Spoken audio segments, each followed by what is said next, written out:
कई के प्यार हम फंस गए नी है सैया करेली ढिठाई है। चुम्मा दे दा हमके रानी है कहीं ना त करब बरियाई।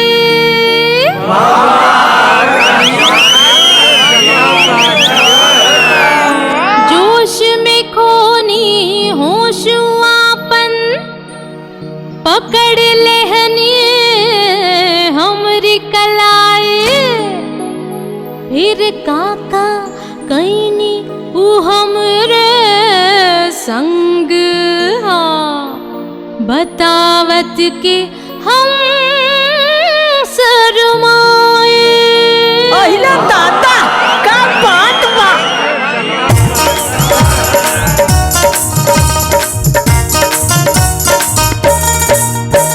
ले लहन जबरन चुम्मा उ पकड़ हमरे कलाई गे। सैया जी सैया जी सैया जी चिजिया मांगेली नैना मिलाई के। हाय सैया जी चिजिया मांगेली नैना मिलाई के। हाय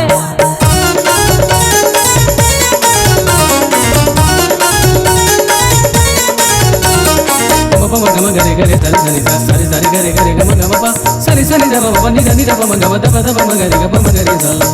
ऐसन बेदर्दी बलम से अखियाँ चार कैली लाख समझाई ना समझे सजन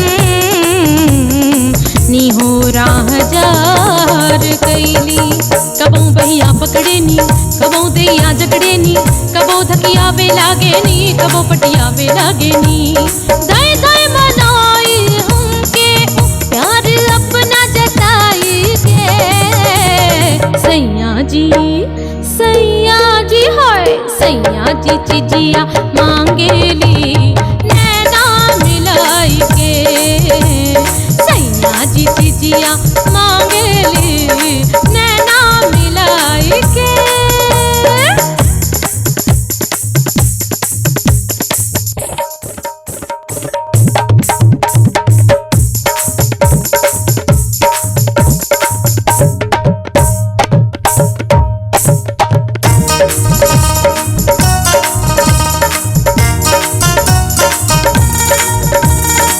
जुल्मी सजन न मनली कहनवा गईनी हमसे कोहनाई।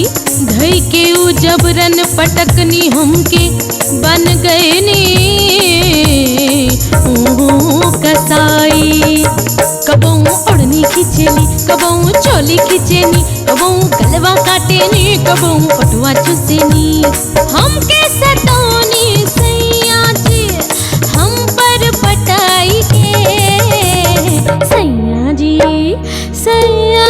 हाय सैया जी चिजिया मांगेली नैना मिलाई के। सैया जी चिजिया मांगेली नैना मिलाई के। ले लहन जबरन चुम्मा उ पकड़ हमरी कलाई के। सैया जी